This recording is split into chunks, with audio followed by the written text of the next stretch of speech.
Kobiety w Jemenie od dawna borykają się z licznymi wyzwaniami wynikającymi z konserwatywnej kultury, konfliktów zbrojnych i głębokich nierówności społecznych. W kraju, gdzie patriarchat jest silnie zakorzeniony, kobiety często stają w obliczu ograniczeń w dostępie do edukacji, pracy i służby zdrowia.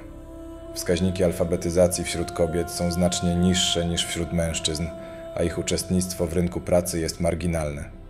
Konflikt zbrojny, który wybuchł w 2015 roku, dodatkowo pogłębił trudności, z jakimi muszą zmagać się jemeńskie kobiety. Wojna doprowadziła do kryzysu humanitarnego, w którym kobiety i dzieci stanowią większość ofiar. Wiele z nich zostało zmuszonych do przesiedlenia, żyjąc w skrajnych warunkach w obozach dla uchodźców. Zapraszam na 3. odcinek z Jemenu. Pamiętaj o zostawieniu subskrypcji, żeby być na bieżąco. Zaczynamy!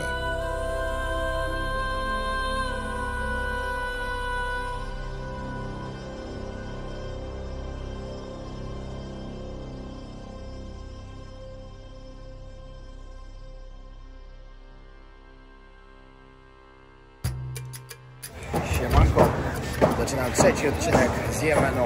Jeśli nie widzieli jeszcze poprzednich 2, to koniecznie sprawdź, bo naprawdę bardzo warto. To jest kontynuacja.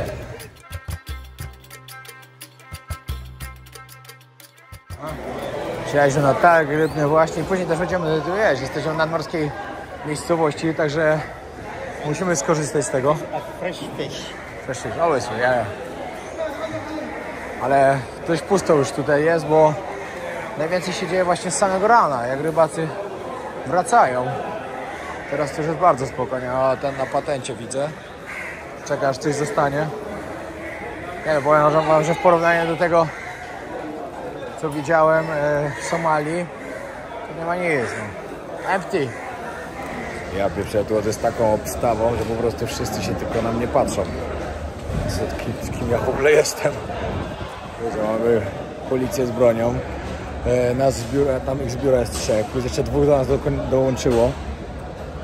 No, niezła obstawa. Dry fish. Dry fish, Dry jest. fish. Tak, tutaj You can put it, this fish, you can put it in Yes. a cold, like in a fridge. All And of this is these no fridge. Yeah, but all of You can these put are it shark, in- yeah? Yes. Zobaczcie, tutaj wszystko małe rekiny wyłowione i po prostu wędzone. Ale tego tu jest wszędzie. Dobra, i żebyście o tym wiedzieli, to jest nowy pan ochroniarz. Tutaj co? Zmieniamy rejon, zmienia się też ochrona. Na każdym checkpoincie praktycznie zmieniali nam ochronę i policjantów, bo ten sam ochroniarz, który jest w jednym rejonie, nie może być w innym, ponieważ nie wiem, czy oni po prostu nie mają zezwolenia na przejazd z bronią, czy co, ale za każdym razem byli zmieniani, także dzisiaj już chyba z 5 razy, no 5, może 4-5 razy może zmienili. Także co chwilę coś się dzieje. Taki widok z okna.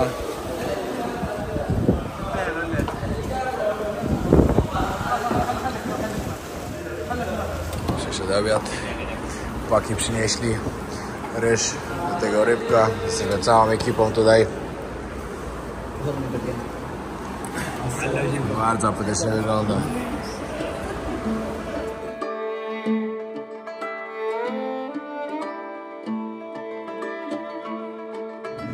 Bardzo dużo jest tutaj żebrających ludzi.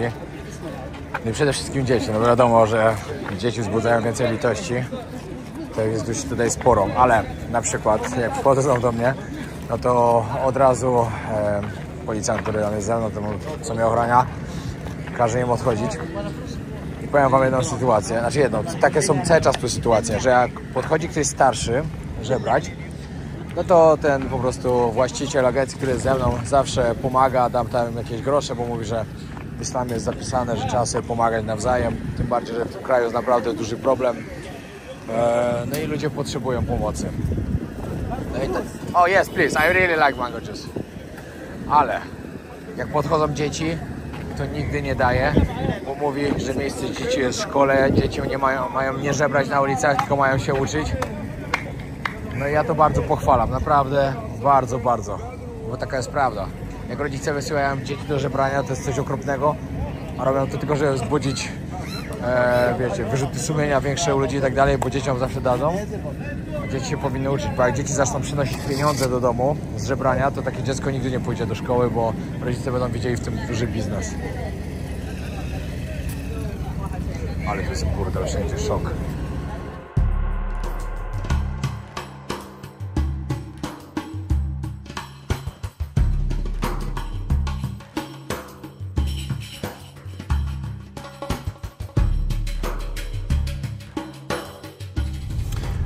Mieliśmy chwilę przerwy, akurat kupiłem bilety kolejne.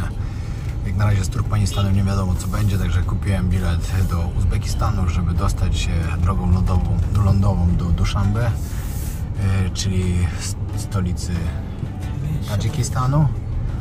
No i później stamtąd będę leciał do Kazachstanu.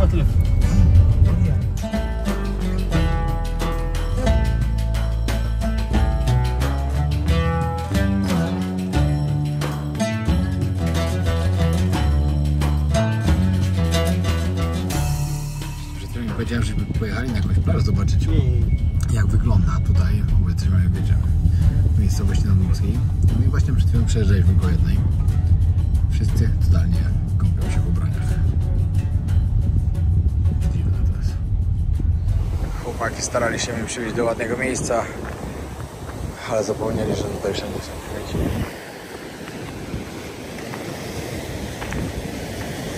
Dobra, oprócz tego wiadomo, ładny zachodzik, nie ma co narzekać, ale wyobraźcie sobie, to wszystko, to wyrzucają tu fale, na pewno.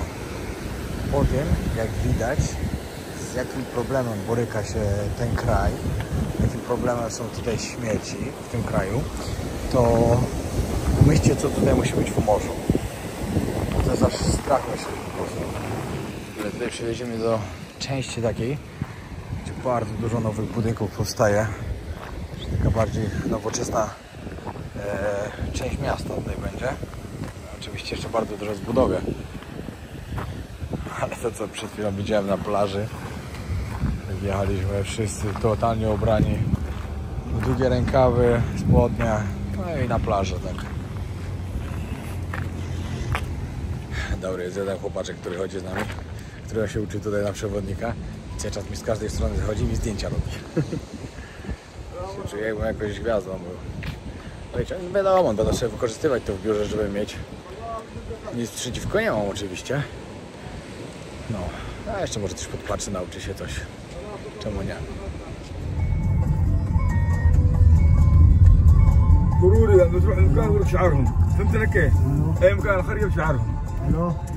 Teraz przyjechaliśmy na jakąś prywatną plażę hotelu Ramada, jakiegoś 5-gwiazdkowego. Widać go za mną. Powiem wam tak, rozmawiałem z kimś tutaj, nie powiem z kim, na temat tego, dlaczego w jednym rejonie są normalne flagi, a w innym już nie. A w innym są takie z jeszcze dodatkowym jednym kolorem, takim trójkątem. I ja mówię właśnie, że kiedyś, jak przed 1990 rokiem, to niech połączyło się dwie republiki w jedną republikę, właśnie w Jemen, no to były dwie osobne flagi. I ludzie teraz protestują przeciwko rządowi, bo nie podoba im się, jak tu wygląda, co się dzieje z tym krajem, że jest coraz gorzej, że cały czas jest wojna domowa, że nic się nie rozwija. Wiecie, to jest jeden z najniebezpieczniejszych krajów na świecie, jeden z najsłabiej rozwijających się arabskich krajów i tak dalej. Ten kraj powinien być bogaty, ten kraj jest duży, on powinien być bogaty, a nie jest. Jest bardzo, bardzo biedny i zaświęcony i ludziom się to nie podoba. I właśnie w ramach tego protestu zawieszają flagi, tak jakby znowu ten Jemen był podzielony na północny i południowy. W ogóle o wielu problemach tutaj usłyszałem. Nikt mi do kamery nie powie, bo wiadomo, się boją, ale mają tu tak przerąbane ryszony.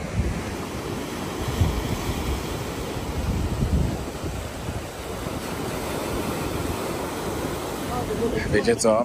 Jest tu parę plaż, jakieś parę resortów, takich, no tak wygląda najlepiej, ale tam dalej też jakieś są. Ale wiecie co to jest najstraszniejsze? Ja przed chwilą sobie uświadomiłem to, że ja tu nie widziałem ani jednej kobiecej twarzy. Totalnie ani jednej. Nie mówię o dziewczynkach, mówię o kobietach. że ani jednej. Wszystkie są totalnie cały czas ubrane w burki. Zasłonięte totalnie cały czas. To jest w pewnej kwestii przerażające. Bo to jest pierwszy kraj, w którym zobaczyłem takie coś. Mimo tego, że na przykład w Afganistanie kobiety miały niektóre nawet oczy zasłonięte siateczką, to tam widziałem kobiety bez burki, widziałem je twarze normalnie i tak dalej, a tutaj nie. I wyobraźcie sobie teraz życie w takim kraju. Jak tu jest strasznie. Idziecie na miasto, jest naprawdę popołudniami para kobiet, pełen drętęką. Cały czas jakieś czarne punkty, bo wszystkie są ubrane tak samo, na czarno. Wszystkie mają burki. I znajdźcie sobie swoją żonę. To na pewno nie jest łatwe. Albo kogokolwiek, jakąkolwiek koleżankę, siostrę, kogokolwiek. No miała zgodę. Wszystkie są ubrane tak samo. Każda jest w czarnej burce. Nie ubierają tu żadnych innych ubrań, tylko czarne burki. Szok po prostu. Kobiety tutaj muszą mieć naprawdę przerobane. Znaczy, nie mówię, że mają całkiem przerobane. Przerobane na pewno jest to, że muszą się tak ubierać. No bo tu jest temperatura teraz jest 40 stopni, znaczy nie mówię teraz ogólnie w ciągu dnia, a na przykład za 2 miesiące to ma być po 50. I wyobraźcie sobie, drogie panie na przykład, że jesteście ubrane całe na czarno, nawet tylko macie oczy odsłonięte. No to naprawdę mają nieciekawe. Tutaj na przykład jest tak, że za sfotografowanie kobiety jest duża kara. Nie wiem, czy jest to kara więzienia, czy jest to kara pieniężna, ale na przykład jest totalny zakaz. سماح كذا؟ سيكون سماح وكذا. عمال عند الفندق من عمال عند المستشفى. لا ما لازم. Teraz wieczorem to tu widzieć dać życie. ما لازم عند المستشفى. اللي فين بنحن أي مكان. No i zabrali mnie do miejsca, które mnie interesuje, a nie oglądanie plaży, której nie ma. Tutaj się przynajmniej coś dzieje. Spróbujemy. Chciałem spróbować jakiegoś street foodu. Zobaczymy, co tu mają. Już powiedzieli, że jutro z samego rana wstajemy, jedziemy na wschód słońca i później pojedziemy właśnie próbować jakiegoś street foodu, gdzie mówią, że to będzie wątroba ryby w jakimś tam sosie przypieczona, coś takiego, że jakiś niby przysmak tutaj. Także bardzo chętnie spróbuję.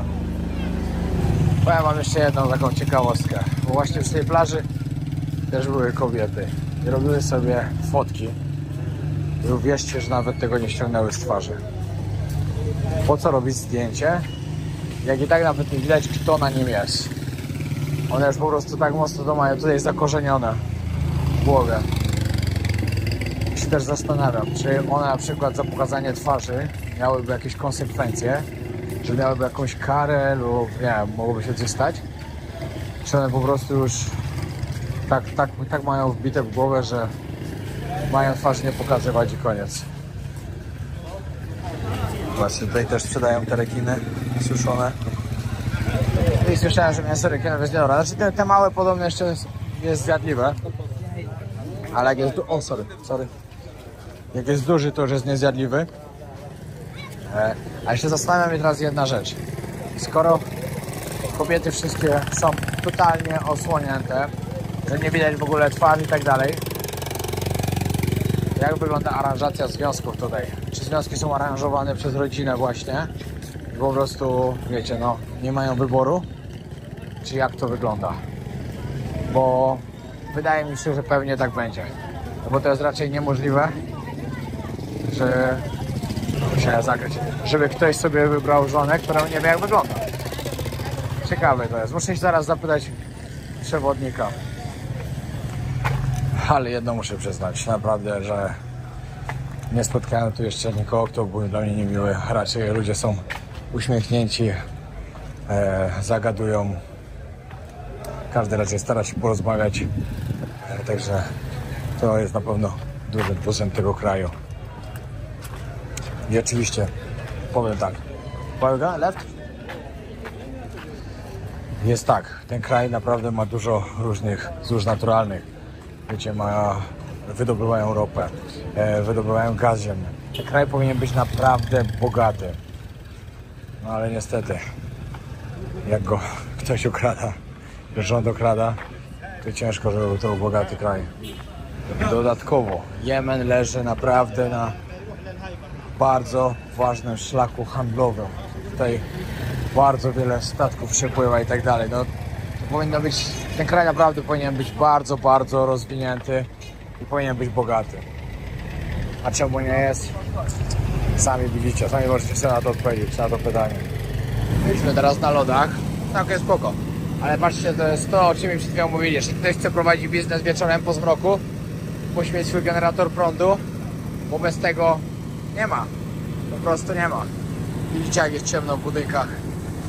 Tu na dole sklepy, to każdy ma właśnie swój.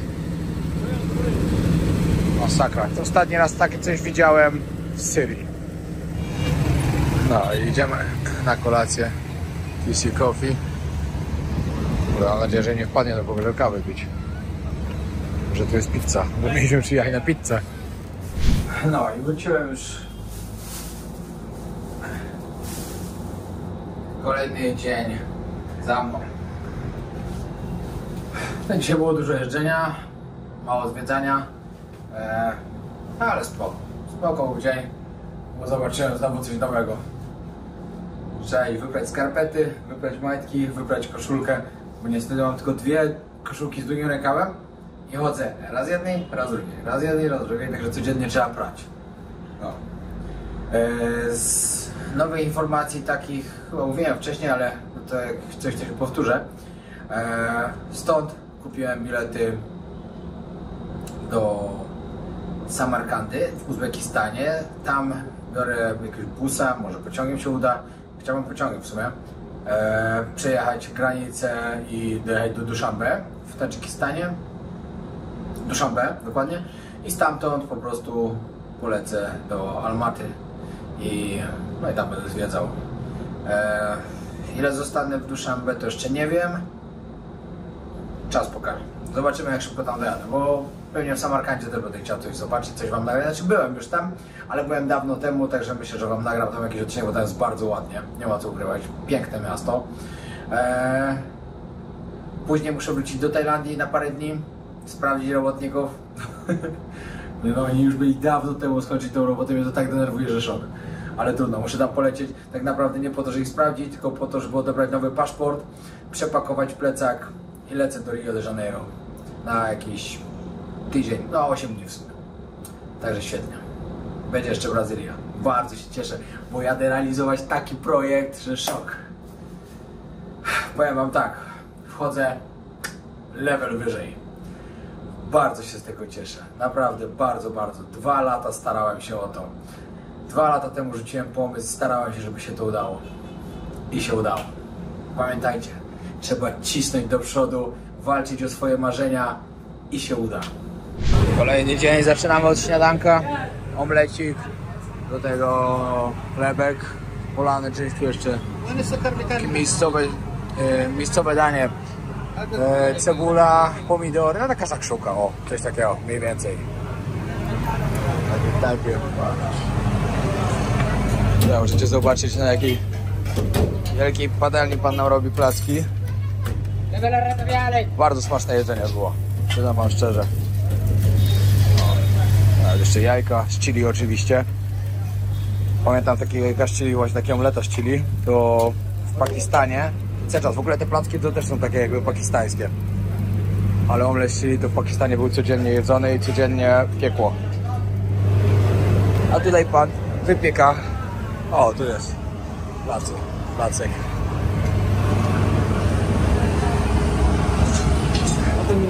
O, widzę, ale tu gorąco. O, powiedział mi, że sobie przyszedł tutaj zobaczyć. Przykleja do tego i się pięknie robią placki. Ej, jakiego szukam?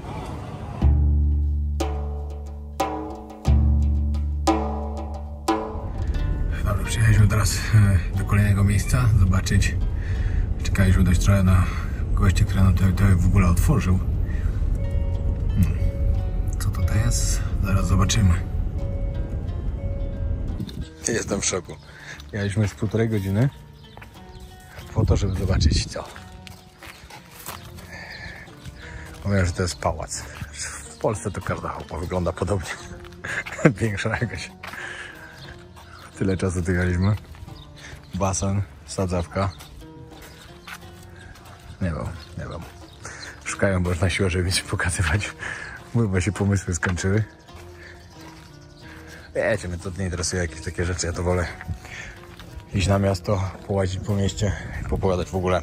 Bardzo dużo mam ciekawych informacji dla was na temat tego, jak przerąbane życie mają tu kobiety. Jechaliśmy dość długo, dlatego dość dużo poczytałem. Jestem po prostu w szoku. Naprawdę nie jestem w stanie sobie w ogóle tego wyobrazić, co one tutaj przechodzą. Dobra, powiem wam o paru kwestiach, które wyczytałem na temat tego, jakie życie to mają kobiety. Po pierwsze, kobieta musi być w 100% cały czas zasłonięta. Niektóre mogą mieć oczy odsłonięte, niektóre nawet, jeśli mąż sobie tego życzy, musi mieć zasłonięte. Kobieta nie może wyjść z domu bez zezwolenia swojego męża lub ojca. Zależy, czy już jest zamężna, czy nie. Dodatkowo, kobiety mogą się spotykać tylko z kobietami. Nie ma takiej możliwości, że zmieszane towarzystwo gdzieś. Nie mogą jeść i siedzieć w restauracjach, kawiarniach i tak dalej publicznych, gdzie też są inni faceci. Dlatego to widziałem, jak byliśmy w jednej kawiarni, w pierwszy wieczór czy w drugi, weszliśmy do kawiarni, tam były tylko kobiety. Nic innego nie było. I nam powiedzieli, że my nie możemy zostać, bo to jest miejsce tylko typowo na spotkanie się kobiet. Dodatkowo, wiadomo, że jak to w takich krajach, facet może mieć 4 żony, ale musi być go stać na te żony. To jest też bardzo ważne. Jeśli go nie stać, nie może mieć. Jeśli kobieta chce się rozwieść, musi się to dziać w sądzie i oczywiście jest bardzo ciężko, żeby w ogóle się to udało. Jeśli facet się chce rozwieść, żadnego problemu nie ma. W ogóle nie utrudniają. Kobiety totalnie nie mają tu nic do gadania. Dlatego bardzo dużo zaczęło się robić tutaj protestów. Kobiety zaczęły protestować, zaczęły wyrażać swoje niezadowolenie z tego, co się dzieje. I od razu wam powiem, żebyście nie myśleli, że każdy facet tutaj pochwala, bo oczywiście tak nie jest. To są po prostu narzucone zasady z góry. I po prostu muszą ich przestrzegać. No wyobraźcie sobie, przez tyle dni tu jestem, żeby jeszcze nie widzieć żadnej normalnie, wiecie, z odkrytą chociaż twarzą albo coś. Jakąś młodą dziewczynę wczoraj widziałem, też była normalnie w burce, miała odkrytą twarz, ale to była młoda dziewczyna, prawdopodobnie jeszcze nie miała męża, nie była zamężna. W ogóle to, co wyczytałem jeszcze na ten temat, że na przykład kobieta, ja to powiedziałem, dziewczynka może wyjść nawet za mąż, jeśli tego rodzina chce, w wieku 8 lat. Dochodzi do związku małżeńskiego. Oczywiście nie dochodzi do konsumpcji tego związku małżeńskiego, tylko po tym, jak kobieta będzie miała pierwszą menstruację, no wiecie, pierwszy okres. Wtedy. Ale pomyślcie, w jakim wieku dziewczynki mają. Ile to jest? 11, 12 lat, 13? W bardzo młodym wieku. I to jest po prostu straszne. Naprawdę to jest straszne. I też nie mówię, że tak się dzieje w każdym przypadku, w każdej rodzinie. Oczywiście, żebyście nie pomyśleli. Nie każdy tutaj tak robi. Bo ja na przykład tych ludzi, których tutaj poznałem, no nie wiem, no nie widziałem ich żon i tak dalej, ale oni wydają mi się na bardzo normalnych ludzi, bardzo fajnych ludzi. I szczególnie jeden pan przewodnik, który już jeszcze niedawno był we Francji, ma normalnie wizę Schengen, inny, który mówi, że bardzo chętnie by gdzieś pojechał. No tak to wygląda. I jeszcze wam powiem jedną rzecz, taką najważniejszą, żebyście nie myśleli, w tym kraju jest źle. Ale ludzie się z tym nie zgadzają. Większość ludzi się nie zgadza z tym, co się dzieje. Oni nie popierają tego rządu i oni chcą, żeby ten rząd upadł tutaj. Jest tutaj już dyktatura od ponad 30 lat tego samego prezydenta. No i ludzie nie bardzo mogą coś z tym zrobić. To jest najgorsze. Bardzo dużo jest tutaj żebrających dzieci, żebrających kobiet razem z dziećmi. A to wszystko spowodowane dlatego, że wiele milionów ludzi tutaj po prostu nie ma co jeść. Są niedożywione dzieci, często też ludzie umierają, kobiety, dzieci umierają, kobiety przy porodach umierają przez to, że nie mają tutaj zapewnionej ochrony. Nie mają zapewnionej pomocy lekarzy ze szpitala i tak dalej. Większość z nich jest po prostu biedna, nie stać ich na to, nie stać ich na przykład, żeby dojechać do szpitala, ponieważ jest ich tu też nie za wiele, jak na tak duży kraj. Naprawdę, to co poczytałem, to w głowie się nie mieści, co tu się dzieje. I to, że tutaj jest wszędzie taki syf, wszędzie, to jest... Musicie wiedzieć o tym, że dla mnie teraz, po tym co widziałem, gdzie myślałem, że Indie są brudne, że gdzieś w Jemenie, nie w Jemenie, przepraszam, w Somalii było brudne i tak dalej, to przy tym co zobaczyłem tutaj, to tamte kraje to jest nic. Tutaj nie ma miejsca bez śmieci, nie ma miejsca, gdzie nie jest zaśmiecone. Jest naprawdę bardzo, bardzo źle. Ale mi się wydaje, że po prostu ci ludzie już się tu poddali. Oni chyba wiedzą, że to już nic nie zmieni i nic z tym nie mogą zrobić. To jest bardzo straszne. Prawo szariatu w Jemenie odgrywa kluczową rolę w kształtowaniu tamtejszego systemu prawnego i społecznego. Szariat, czyli prawo islamskie, opiera się na Koranie i Sunnie. W Jemenie szariat jest integralną częścią konstytucji, a jego zasady przenikają wszystkie aspekty życia publicznego i prywatnego. Prawo szariatu w Jemenie reguluje zarówno kwestie cywilne, jak i karne. W zakresie prawa rodzinnego obejmuje takie kwestie jak małżeństwo, rozwód, dziedziczenie i opiekę nad dziećmi. W praktyce oznacza to, że prawa kobiet w tych obszarach są często ograniczone, zgodnie z konserwatywnymi interpretacjami szariatu. Na przykład, mężczyźni mają prawo do jednostronnego rozwodu, podczas gdy kobiety muszą przejść bardziej skomplikowaną procedurę sądową. Tutaj teraz przyjechaliśmy pod szkołę, która jest naprawdę bardzo znaczna tutaj w Jemenie, przynajmniej tej części, że osoby, które kończyły tę szkołę, często zajmowały jakieś wysokie pozycje później w rządzie. Jest to taka naprawdę bardzo, bardzo dobra szkoła.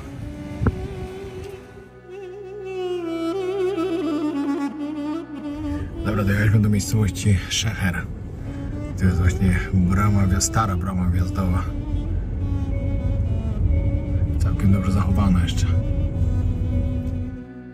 W kontekście prawa karnego szariat przewiduje surowe kary za przestępstwa takie jak kradzież czy cudzołóstwo. System ten jest jednak często krytykowany za brak proporcjonalności i humanitarności w wymierzaniu kar.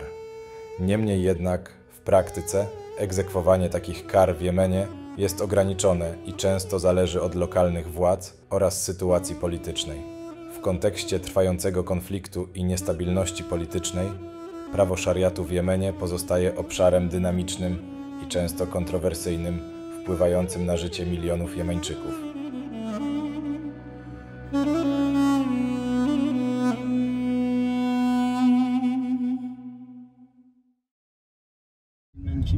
W niektórych miejscach to naprawdę przerażająco wyglądają te miasta. Dobrze, że też odwiedzam takie miejsca, no bo dużo można zobaczyć.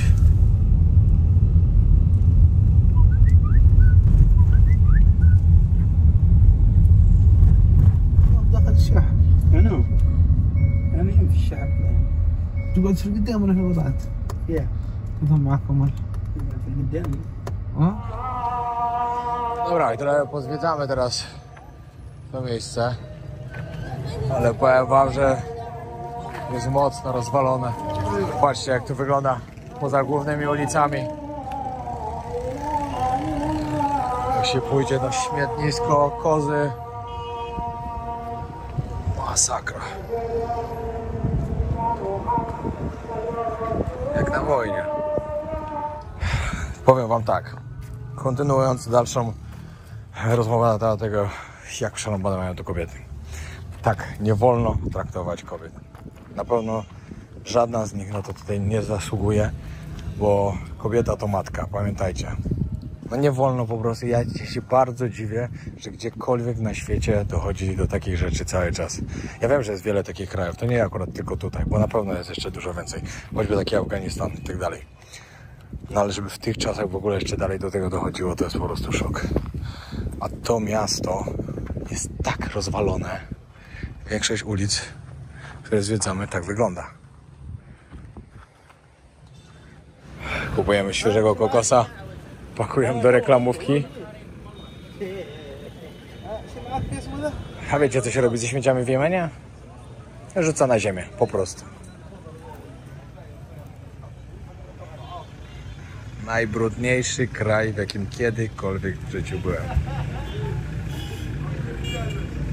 Jak jeszcze kiedyś powiem, że indzie są brudne, no dobra, są, ale nie najgorzej. Kiełbasek na śmietnisku, smakuje wybornie.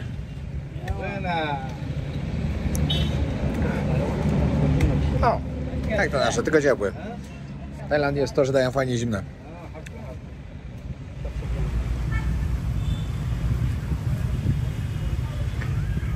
Kozy jedzące śmieci to bardzo normalny widok tutaj.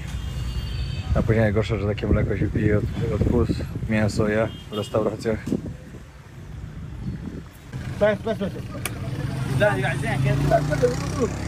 Okej, dobra, testuję. Jak to wygląda? Which one is this one little or... Nie chcę takiego ostrego, bo wiecie, dla nich ostre, a dla mnie to są dwie różne rzeczy. Okej, I try little. Ja try little, yeah. Dobra, testuję. Good. Jakbym nie wiedział, co to jest, to może bym zjadł całe. Nie, jednak nie. O, ale naciąga. Ja trafiłem chyba na jakiś zły kawałek. Nie, mi się wydaje, że chyba to też przez to, że ja po prostu wiem, co to jest i widzę, jak to wygląda. Nigdy nie mam problemu z próbowaniem, także tutaj też spróbowałem. Ale jak tu mówią, wystarczy spróbować, raz wystarczy. Wiecie, jak ktoś je lokalnie, to lubi pewnie. Ale jak ktoś nie popatrzcie, jak to wygląda, to tak słabo. Dobra, powiedziałem im teraz, że nie chcę jeździć tak głównymi ulicami, wolałbym właśnie takimi bocznymi, bardziej lokalnymi. Wiecie, jak to główna ulica zawsze. Samochody tylko zaparkowane. Nic ciekawego, a tutaj z boku jednak więcej do oglądania. No. Chciałem trochę opowiedzieć o tym miasteczku. No tutaj powiem wam, że zdecydowanie bardziej w moim klimacie, to bardziej co lubię oglądać niż to, co było wcześniej, co mnie jakieś dom obchodzi, do którego jechaliśmy 1,5 godziny w jedną stronę i z niego jeszcze godzinę tu jechaliśmy. Ale tu już naprawdę spoko. To miasteczko jest warte zobaczenia. O, fryzjer. Co do fryzjera, to muszę się wybrać też, ale prawdopodobnie pójdę w Kazachstanie, jak będę. Albo w Tadżykistanie może. Sir, for who they selling this clothes? When the women always wear the same. You want? No, I mean about this. Yeah, every woman wear the same clothes. Yeah, here. Yeah. For who buying this one? This is my inside. Inside the house. Okay, Or there is a meeting between women in the house or okay, wedding. only, okay. They wear like this. Okay, but outside everybody have to be black. Cover, Okay. Okay, because I was surprised, you know. This is like, you know, different style, totally different. Yeah. Okay. She wear at his husband. Okay, only in the house, inside. Only one is only husband, yeah? Yeah, only husband. No, słyszycie, tak to się może ubrać tylko dla swojego męża? Or in women wedding meeting No. between women only. Okej. No ale na zewnątrz już cała na czarno zamaskowana. Co za świat. Możecie zobaczyć. Dobra, teraz wam opowiem jedną sprawę na temat tego, jak wyglądają tu śluby.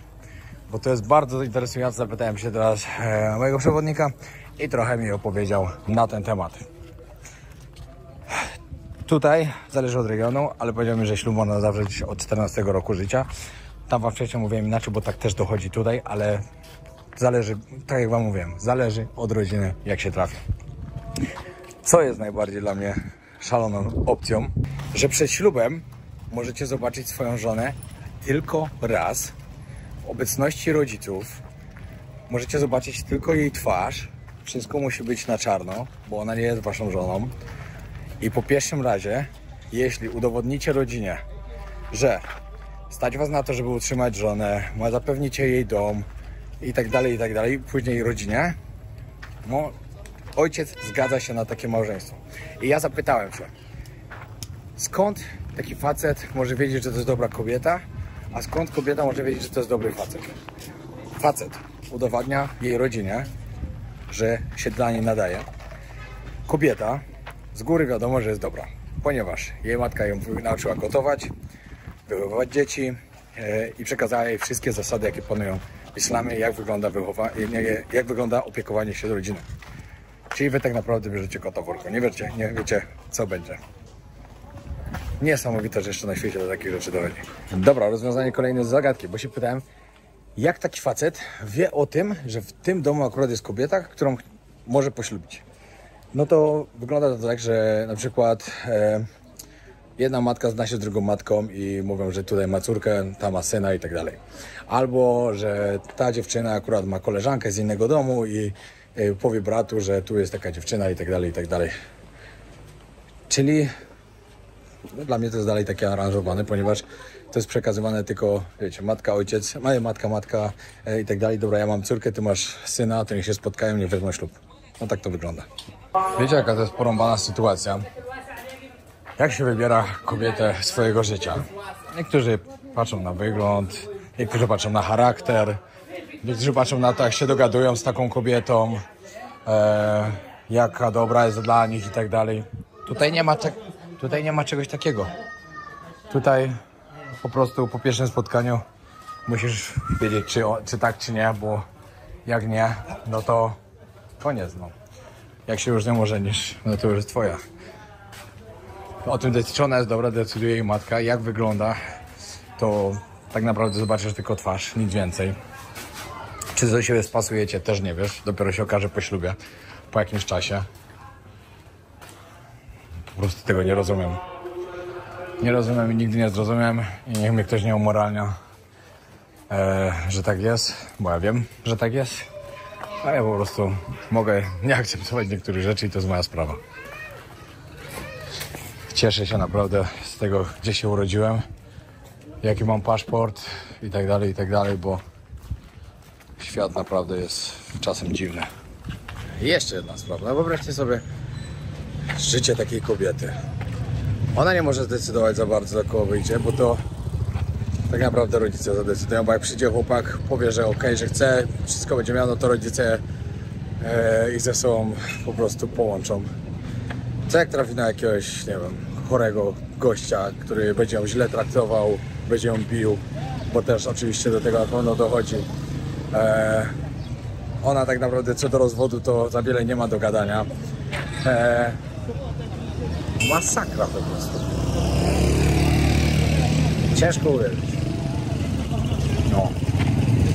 A na pewno tak jest w wielu przypadkach. Nie mówię, że zawsze, bo jest wielu dobrych ludzi na świecie, którzy trzymają się pewnych zasad, ale są dobrymi ludźmi, dbają o rodzinę, dbają o dzieci i tak dalej. No ale czasem się trafi też któryś. Nie będę przeklinał jaki. No i będzie bardzo źle. I taka kobieta będzie miała piekło, a nie życie. Czas na obiadek, zobaczymy, co dzisiaj ciekawego mają. Trzeba iść do dość dobrej restauracji dzisiaj. Czym się różni restauracja w Jemenie od tej, która jest normalnie w innych krajach? To, że je się na środku. Wszyscy jedzą z jednego talerza, jedzą rękami, siedzą normalnie na ziemi. No, robi wiadomo, stolik, sztućce i talerze. Dobra, taki mamy obiadek. Kurczak. What's the different? This is for grill. Yeah. With fire. Okej. Dobra, no jest pieczony po prostu, a to jest... No i inne przyprawy też. No to spoko, próbujemy. Muszę przyznać, że naprawdę jemeńska kuchnia jest świetna. Naprawdę ani raz jeszcze nie jadłem nic tutaj, co by mi nie smakowało. Wszystko jest po prostu tak wybornie dobre. Jest tak dobrze doprawione są dania, chciałem powiedzieć doprawiona kuchnia, ale te dania są tak dobrze doprawione, że no, jestem bardzo mile zaskoczony, że tak wszystko mi smakuje. No, a my teraz szybki postój, żeby kupić kat i jedziemy w trasę. Do domu mamy tak 3 godzinki chyba, także będzie dobrze się trochę obudzić katem właśnie, bo to wam daje właśnie takie uczucie obudzenia, skoncentrowani jesteście bardziej. No, ogólnie dobrze. Natura sama. Dobra, będę kończył ten odcinek. Wróciłem do hotelu. Dzięki wielkie, że oglądaliście. Naprawdę bardzo, bardzo dziękuję za pozytywny odbiór tych odcinków z Jemenu. Będzie jeszcze jeden, w którym poruszę bardzo, bardzo ważny temat. I dodatkowo, muszę wam powiedzieć w ogóle, wiecie co, to jest z tym policjantem tutaj, co mnie ochrania, znaczy to już jest któryś z kolei, ale ten to naprawdę, gdziekolwiek nie wyjdę, on jest wszędzie za mną. Idę do toalety, on pod drzwi za mną. Wyszedłem po papier toaletowy, bo musiałem wysmarkać nos, on za mną. On wchodzi do toalety i on mówi tak, kurczę, co mogę zrobić, bo muszę cię zostawić na chwilę samego, a muszę skorzystać. Ja mówię, no i co? No idź i skorzystaj. Wiecie, no tak naprawdę mocno się wczuwam, ale to tylko o czymś świadczy tutaj, że jednak coś jest na rzeczy.